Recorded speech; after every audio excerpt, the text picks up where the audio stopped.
Praise the lord. గర్భఫలమును పొందిన హన్న.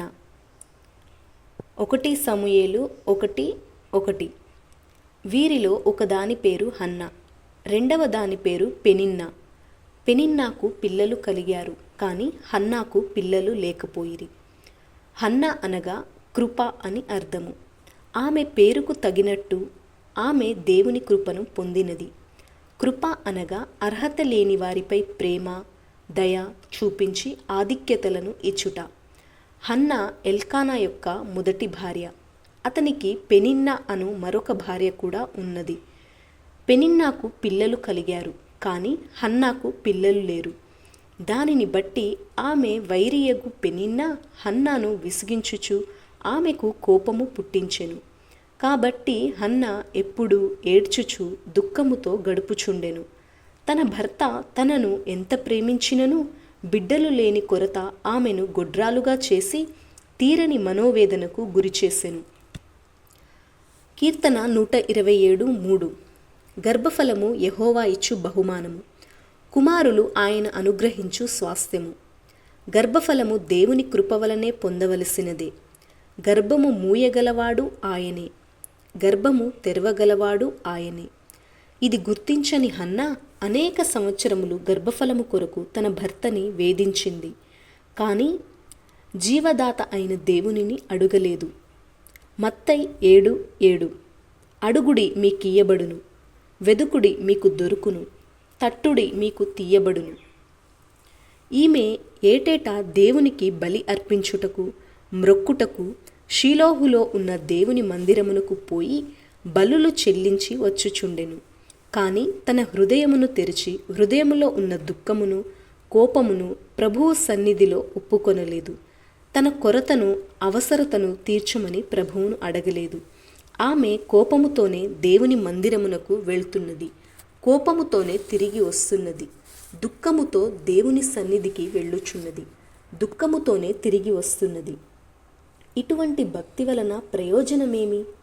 నేడు అనేకులు ఇటువంటి ఆచార భక్తిని, నామకార్థ భక్తిని కలిగి ఉన్నారు, కానీ హృదయ సంబంధమైన భక్తిని కలిగి ఉండుట లేదు. ప్రియ సోదరుడా, సోదరి, నీ భక్తి ఎలా ఉన్నది? భక్తి అంటే ఏదో దేవుని మందిరానికి వెళ్ళి రావడం, కొన్ని ఆచారాలను, పద్ధతులను ఆచరించడం అనుకునుచున్నావా? భక్తి అంటే హృదయములో ఉన్న పాపమును కక్కివేసి క్రీస్తును విశ్వాసము ద్వారా హృదయములో చేర్చుకొనుట. హన్న అనేక సంవత్సరములు మందిరమునకు వెళ్ళి వచ్చుచుండెను, కానీ ఎటువంటి మార్పు లేదు. ఈ దినములలో అనేకులు వారముల తరబడి, నెలల తరబడి, సంవత్సరముల తరబడి దేవుని మందిరమునకు వెళ్ళి వచ్చితిరే, కానీ విన్న వాక్యము ప్రకారము వారి హృదయమును సరిదిద్దుకోరు. దేవుని సన్నిధిలో నోరు తెరిచి వారి అవసరతల కొరకు ప్రార్థించరు, ప్రభువుని అడుగరు. అయితే హన్న ఒకసారి బహుదృక్కకాంతురాలై ఆలయములోని పరిశుద్ధ స్థలమునకు వెళ్ళి మోకాళ్లపై పడి బహు దుఃఖముతో నోరు తెరిచి ప్రార్థించుచుండెను. ఆమె తన హృదయము తెరిచి తన బాధ అంతయు దేవునితో చెప్పుకొనుచుండెను. ఆమె అలాగే గంటల తరబడి ప్రార్థించుకొనుచుండగా అది చూచిన ఏలి అను యాజకుడు ఆమె మద్యము త్రాగుట వలన అలాగూ మత్తురాలై నోట్లోనే గొణుగుకొనుచున్నది అని భావించి, నీవెంతవరకు మత్తురాలవై ఉందువు అని గద్దించెను. అంతవరకు బహు కోపిష్టుగా ఉన్న హన్న దేవుని సన్నిధిలో తన హృదయమును కుమ్మరించుట వలన అతని మాటలకు కోపపడక, అది కాదు నా ఏలినవాడా, నేను మనోదుఃఖము గలదాననై ఉన్నాను. నేను ద్రాక్షారసమునైనను మద్యమునైనను పానము చేయలేదు, కానీ నా ఆత్మను యెహోవా సన్నిధిని కుమ్మరించుకొనుచున్నాను అనెను. మద్యముతో మత్తులై ఉండకుడి, కానీ ఆత్మపూర్ణులై ఉండుడి. నీళ్లు కుమ్మరించునట్లు ప్రభువు సన్నిధిని నీ హృదయమును కుమ్మరించుము. హన్న దేవుని సన్నిధిలో కూర్చొని తన హృదయములోని బాధను, కోపమును, కొరతను సమస్తమును ప్రభువు సన్నిధిలో చెప్పుకున్నది. తన హృదయమంతయు దేవుని సన్నిధిలో చెప్పుకొని ఖాళీ చేసుకున్నది. దేవుని సన్నిధిలో సంకుచితమైన తలంపులను, ఉద్దేశములను ఖాళీ చేసుకున్నప్పుడే దేవుని యొక్క ఉన్నతమైన గొప్ప తలంపులతో నింపబడతాము. ఈనాడు అనేకులు మూసిన తలంపులతో, మూసిన హృదయముతోనే మందిరమునకు వెళ్ళి వచ్చుచున్నారు కనుక వారు ఎటువంటి ఆశీర్వాదమును పొందలేకపోవచున్నారు. ఎప్పుడైతే హన్నా తన హృదయములోని బాధను దేవుని సన్నిధిలో చెప్పుకున్నదో అప్పుడే దేవుని సమాధానము ఆమె హృదయాన్ని నింపినది. దేవా, నీ సేవకురాలైన నన్ను జ్ఞాపకము చేసుకొని నాకు ఒక మగబిడ్డను ఇచ్చిన ఎడల ఆ బిడ్డను తిరిగి తన జీవితాంతము నీ సేవ చేయుటకు నీకు అప్పగించెదను అని మ్రొక్కుకొనెను. ఈ మాట మనము 1 సమూయేలు 1:11 చూస్తున్నాము. ఆమె ప్రార్థన విస్తారమైన మాటలతోనూ వివరణతోనూ లేదు, కానీ నన్ను జ్ఞాపకము చేసుకొనుమని విశ్వాసముతో అడిగెను. నాకొక బిడ్డనిమ్ము అని అడుగుటతో ఆగలేదు, కానీ నాకు ఒక బిడ్డనిస్తే ఆ బిడ్డను నీ సేవకై అప్పగిస్తానని మ్రొక్కుకొనెను. మనము అనేకసార్లు దేవునిని అనేక విషయములను అడుగుతాము, కానీ కేవలము మన స్వార్థము కొరకు అడుగుతాము. మీరడిగినను మీ భోగముల నిమిత్తము వినియోగించుటకై దురుద్దేశముతో అడుగుదురు కనుక మీకేమీయూ దొరుకుటలేదు. కానీ హన్నా దేవుని మహిమ కొరకు, దేవునికిచ్చుట కొరకు అడుగుచున్నది. కాబట్టి దేవుడు ఆమె ప్రార్థన విని ఆమె కోరినట్లు సంతానమిచ్చెదను అని వాగ్దానమిచ్చెను. దేవుని వాగ్దానమును పట్టుకున్న హన్నా సంతోషముతో మోకాళ్లపై నుండి లేచి వెళ్ళెను. నాటి నుండి ఆమె దేవుని స్తుతించుచు భోజనము చేయుచు దుఃఖాముఖిగా ఉండుట మానెను. అవును, దేవుని వాగ్దానములను కలిగినవాడు ధన్యుడు. మన దేవుడు మాట ఇచ్చి నెరవేర్చువాడు. మీరు దేవుని వాగ్దానములను సంపాదించుకున్నారా? పరిశుద్ధ గ్రంథంలో 30,000 కంటే ఎక్కువ వాగ్దానములు ఉన్నవి. మరి నీవు వాటిని ఎందుకు స్వతంత్రించుకొనకూడదు? దేవుడు అబ్రహామునకు తన భక్తులకు ఇచ్చిన వాగ్దానములను నెరవేర్చుచున్నాడు. ఈ లోకములోని డబ్బు కంటే, ఆస్తిపాస్తుల కంటే దేవుని వాగ్దానములు నమ్మదగినవి. హన్నాకు దేవుడిచ్చిన వాగ్దానం ప్రకారము ఆమెను జ్ఞాపకం చేసుకొనగా ఆమె గర్భవతి అయి కుమారుని కని, నేను యెహోవాకు మ్రొక్కుకొని వీనిని అడిగితిననుకొని వానికి సమూయేలు అని పేరు పెట్టెను. సమూయేలు అనగా దేవునికి మ్రొక్కుకొని అడగబడినవాడు అని అర్థము.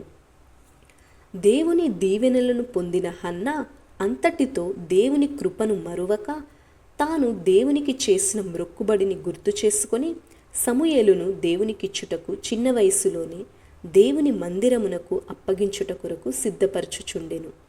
ప్రసంగి 5:4 నీవు దేవునికి మ్రొక్కుబడి చేసుకొనిన ఎడల దానిని చెల్లించుటకు ఆలస్యము చేయకుము. ఈనాడు అనేకులు కష్టములు, వ్యాధులు వచ్చినప్పుడు దేవునికి అది ఇచ్చేదను, ఇది ఇచ్చేదను అని మ్రొక్కుకుంటారు. కానీ ఆ కష్టము తీరిపోగానే దేవునికి చేసిన మ్రొక్కుబడుల విషయం మర్చిపోయి ఊరకుందురు.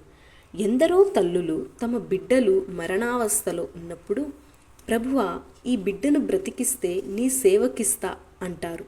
కానీ కష్టము తీరాక దేవునికిచ్చుట మరచి ఆ బిడ్డలను డబ్బు సంపాదన కొరకు వాడుకుంటారు. కానీ హన్నా తనకు లేక పుట్టిన బిడ్డను ఎంతగా ప్రేమించినను అంతకంటే ఎక్కువగా ప్రేమించే దేవుని సన్నిధికి ఆ బిడ్డ ఇంకా చిన్నవాడుగా ఉన్నప్పుడే తీసుకొని వచ్చి అప్పగించెను. ఆమె దేవుడు ఇచ్చిన వాటికంటే దేవునినే ఎక్కువగా ప్రేమించెను.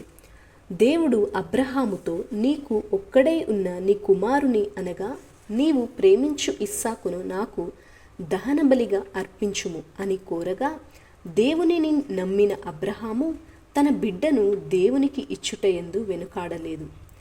దేవా, నీవు అమోనీయులను నా చేతికి అప్పగిస్తే నేను ఇంటికి వెళ్ళినప్పుడు నా ఇంటి ద్వారము నుండి ఏది బయలుదేరి వచ్చునో దానిని నీకు దహనబలిగా అర్పించేదనని యొఫ్తా మ్రొక్కుకొనెను.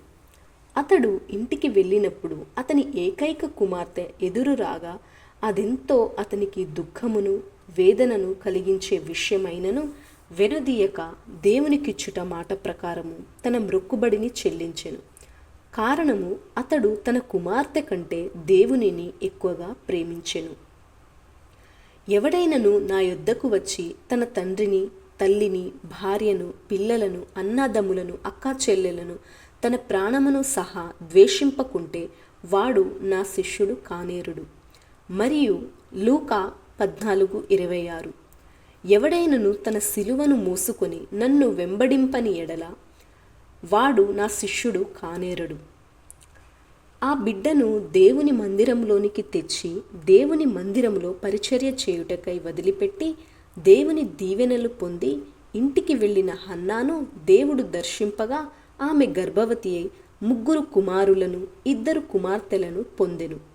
అంతేకాక బాలుడైన సమూయేలు ఇంకనూ ఎదుగుచూ యెహోవా దయయందు మనుష్యుల దయయందు వర్ధిల్లుచుండెను.